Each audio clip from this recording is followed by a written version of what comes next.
Ini coba cerita dulu bagaimana kondisi di Korea yang sebenarnya. Jadi yang saya tahunya, yang itu juga kayak dari tahun kemarin mungkin ya ada beritanya, yang penduduk Korea sekarang udah mulai berkurang.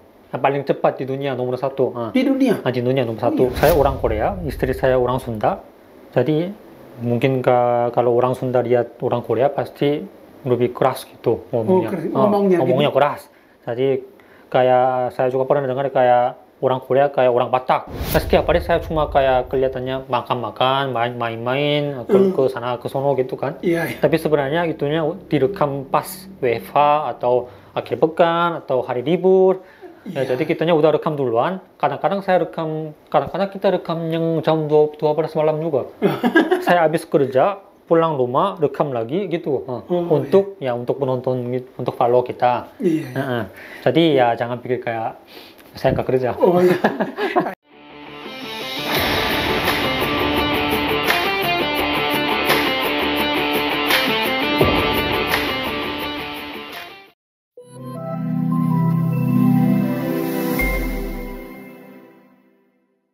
Kalau kita bandingkan kehidupan di Korea sama kehidupan di Indonesia, kira-kira mana bedanya dan mana plus minusnya, kira-kira begitu antara kedua negara ini? Mungkin kalau untuk saya tinggal di Indonesia mungkin lebih santai mungkin. Oh, lebih santai. Lebih santai. Orang-orangnya lebih santai juga mungkin. Ya pada kerjanya mungkin sama, tapi kalau tinggal di Korea kan memang itu juga tingkat kematian juga tinggi kan. Jadi gara-gara stres juga banyak, kerjanya keras sampai malam. Gitu ya. Tapi sekarang ya Korea juga udah mulai kayak kerjanya nggak boleh sampai malam banget.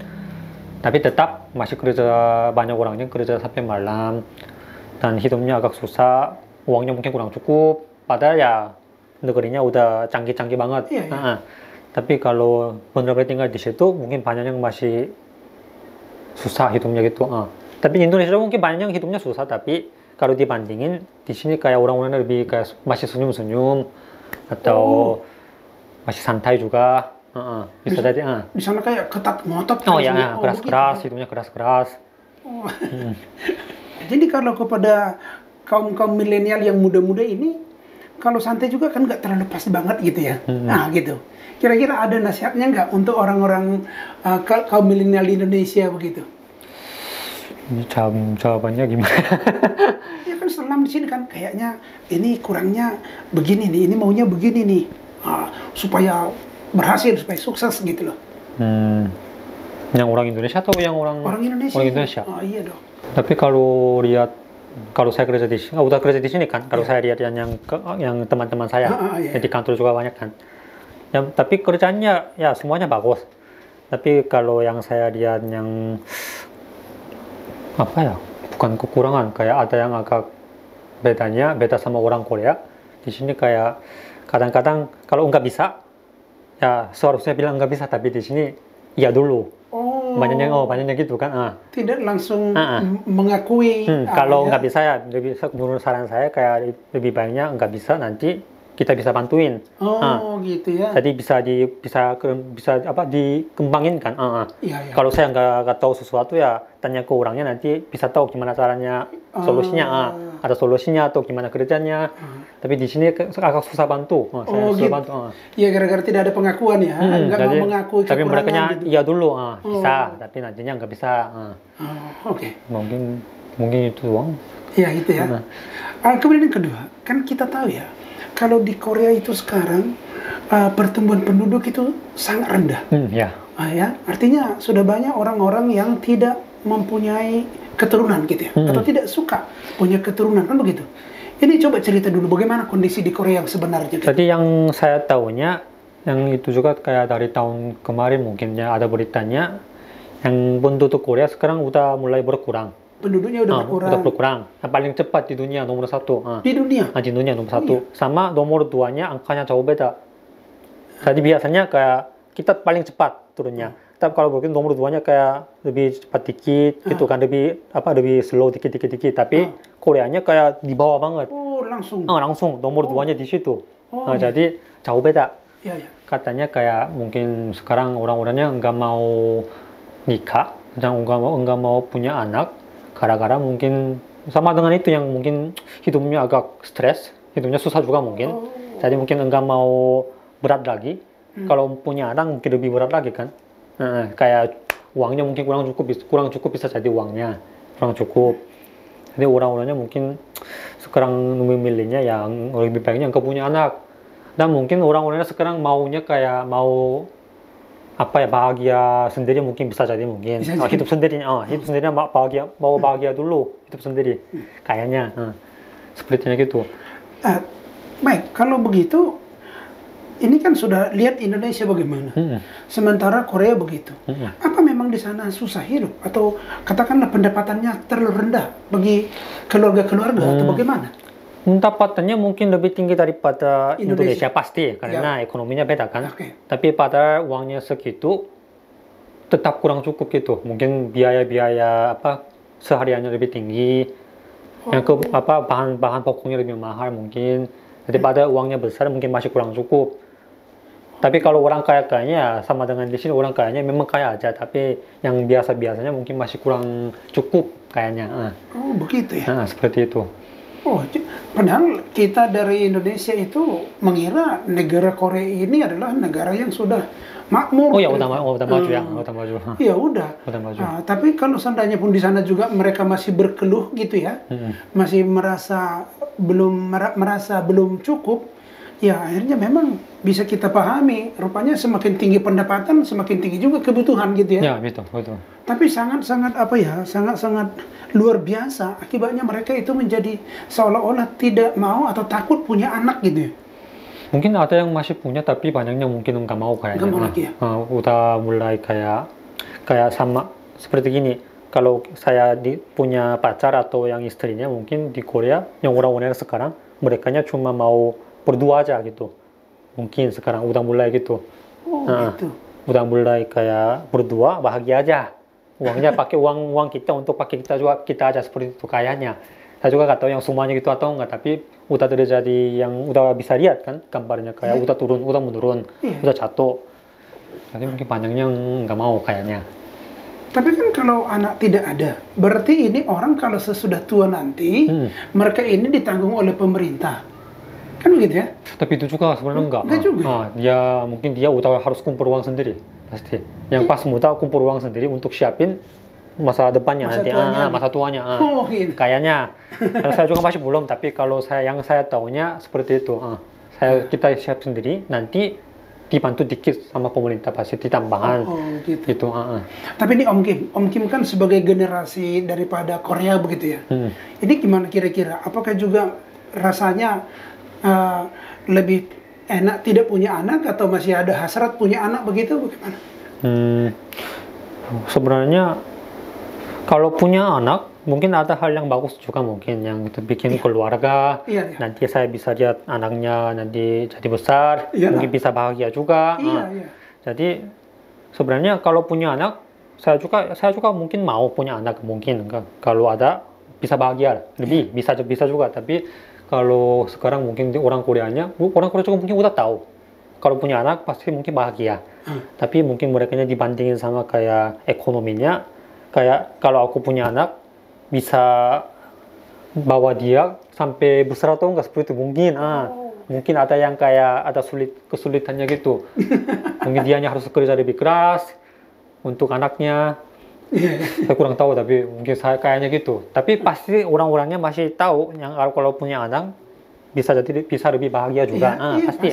Pasti. Karena nanti akan ada yang memperhatikan orang tuanya yang sudah tua gitu ya. Karena saya juga sekarang punya kayak hewan juga kalau punya hewan memang lebih bahagia kan pasti ya. Kalau punya anak lebih bahagia lagi pasti. Pasti. Tapi ini sudah menikah dengan orang Indonesia. Apakah istri tidak pengen punya anak atau bagaimana nih? Bukan kitanya masih jalanin aja. Tapi kalau nanti ada anaknya datang ya kita terima. Seperti itu. Tapi bukannya kitanya nggak mau punya anak itu. Gitu. Berarti masih kelompok yang sebenarnya masih mengharapkan punya anak gitu ya. Gitu. Tapi kan itu semuanya adalah pertolongan. Kita juga tahu kan kapan datang. Iya betul ya. Itu aja. Jadi begini. Kan sudah menjalani kehidupan di Indonesia beberapa tahun ini, dan sudah menikah dengan orang Indonesia. Kira-kira bagaimana rencana ke depan ini? Bagaimana plan-plan untuk ke depannya? Kedepannya kita mungkin kita mau lebih fokus lagi ke dunia kayak TikTok atau yang di situ. TikTok, ya. Dan kita kalau kita bisa menambahkan platform lain, mungkin kita juga mau kayak YouTube ini. Iya. Kita kalau ada kesempatan kita mau coba juga. Dan saya masih belum keliling-keliling Indonesia juga, masih belum banyak tempatnya. Cuma beberapa kota doang. Iya, ya. Jadi saya mau jalan-jalan banyak kota-kota untuk kayak mengenalkan yang Indonesia lagi. Jadi banyak follow kita bisa nonton lagi kan, kayak kotanya apa, makanannya apa, budayanya apa. Oh, begitu ya. Nah, saya juga mau kayak mengenalkan lagi. Selanjutnya Om Kim. Ya. Ini Om Kim dari Korea, istri dari Indonesia. Ya. Ini boleh cerita, istrinya dari etnis mana atau kampung orang tuanya itu ada di mana nih? Di Bandung. Oh, ini orang Bandung. Oh, orang Bandung. Berarti ini orang Sunda gitu ya? Ya, betul ya. Ini kan adanya perpaduan antara Korea sama Sunda. Tentunya ini punya tradisi-tradisi atau kebiasaan-kebiasaan yang berbeda begitu ya. Apa kira-kira perbedaannya yang dirasakan selama ini? Oh, jadi saya orang Korea, istri saya orang Sunda.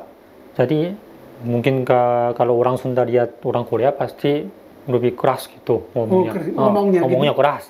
Jadi kayak saya juga pernah dengar kayak orang Korea kayak orang Batak. Kayak orang Batak. Jadi mungkin sering miskomunikasi juga mungkin karena orang Sunda yang dengar kayak saya marah-marah gitu. Iya. Jadi awalnya kayak istri saya juga takut. Kadang-kadang takut pas saya omong. Padahal saya omongnya cuma biasa aja. Istri saya takut. Tapi kalau saya ngobrol sama teman saya juga, tiba-tiba dia kadang-kadang dia tanya kayak lagi apa. Tapi sebenarnya nggak ada masalah. Tapi istri saya kadang-kadang takut. Katanya ya omongnya keras. Tapi sekarang saya juga nggak mau yang ngegas gitu. Jadi agak udah lebih turunin suaranya. Ya sekarang nggak terlalu gitu, yang nggak seperti yang berapa tahun lalu. Saya juga sekarang lebih mau halus lagi. Biar orang yang nggak takut saya. Iya ya, biar seimbang gitu ya. Gitu. Nah, ini sebentar dulu, ini kan orang Sunda. Ya. Apa kata orang tuanya dulu kok membawa calon suami itu dari Korea begitu? Orang tuanya setuju-setuju aja atau banyak pertimbangan atau banyak persyaratan gitu? Yang bertua saya? Iya. Yang orang tuanya istri saya? Iya, betul. Sebenarnya istri yang bertua saya sama orang tua saya, menurut saya agak terbuka, open-minded. Jadi saya juga pas bawa istri saya ke Koreanya, enggak ada yang gitu-gitu, cuma langsung terima. Setuju ya, terserah kalian. Kalau mau nikah ya boleh juga gitu. Tapi kalau yang mertua saya juga pas saya ke situ ke Bandung pertama kali, mereka juga langsung welcome. Jadi enggak ada yang gitu-gitu. Gitu ya. Mungkin ya memang istri saya juga dari kecil dia kayak suka-suka yang temu yang orang asing atau yang atau terima yang orang temannya orang dari luar negeri. Jadi mungkin orang bertua saya juga mungkin udah terbuka gitu ya, open-minded. Jadi nggak ada permasalahan gitu. Nggak ada permasalahan. Walaupun tekanan suara kalau berbicara agak berbeda gitu ya. Itunya cuma berdua sama orang tua sama mertuanya nggak ada masalah. Apakah orang tua Om Kim sudah pernah datang ke Bandung? Masih belum. Belum ya? Kalau orang mertua sudah pernah nggak datang ke Korea? Masih belum. Tapi nanti kalau kita juga rencana kayak bawa orang mertua saya ke Korea, pasti orang tua saya juga ke sini. Pasti ke Indonesia gitu. Ya, pasti gitu ya. Oke, jadi kalau begitu ini sebagai sesi penutup Om Kim ya. Om Kim, sebenarnya kan Om Kim kita undang ke sini adalah karena memang banyak orang penggemar daripada TikTok daripada Om Kim ini. Kok bisa hebat, kok bisa melejit begini ya. Dan bahkan banyak orang mengatakan bahwa Om Kim ini nggak ada kerjaan begitu ya. Jadi ini akhirnya seolah-olah Om Kim ini datang dari Korea menggantungkan dirinya kepada istri begitu ya. Iya, banyak yang begitu. Sebenarnya rupanya punya kerjaan ya. Punya kerjaan sendiri. Tapi kalau dari TikToknya, kalau penontonnya nonton yang TikTok kita, setiap hari posting. Setiap hari saya cuma kayak kelihatannya makan-makan, main-main, ke sana ke sono gitu kan. Tapi sebenarnya itunya direkam pas WFH atau akhir pekan atau hari libur. Jadi kitanya udah rekam duluan. Kadang-kadang kita rekam yang jam 12 malam juga. Saya habis kerja, pulang rumah, rekam lagi gitu. Untuk penonton, untuk follow kita. Jadi ya jangan pikir kayak Saya nggak kerja. Oh iya. Nah, jadi sahabatku, ini tamu kita kali ini sebenarnya dia juga punya profesi bekerja di kantoran, Ya. tetapi di sela-sela waktunya beliau ini cukup lihai bersama dengan istri untuk membuat konten-konten daripada TikToknya. Dan konten-konten inilah yang selalu di-share oleh istri sehingga begitu luar biasa orang yang menjadi follower daripada TikToknya ini. Dan kepada sahabat-sahabatku juga yang ingin menjadi top di dalam hal TikTok ini bisa meniru gaya daripada tamu kita kali ini, Om Kim ini, Seng-woo Kim, supaya kita juga sambil bekerja di profesi kita masing-masing, kita juga masih bisa mendapatkan pemasukan dari TikTok ini. Saya, Sartaman Saragi, salam agen perubahan. Tetap semangat. Oh, udah.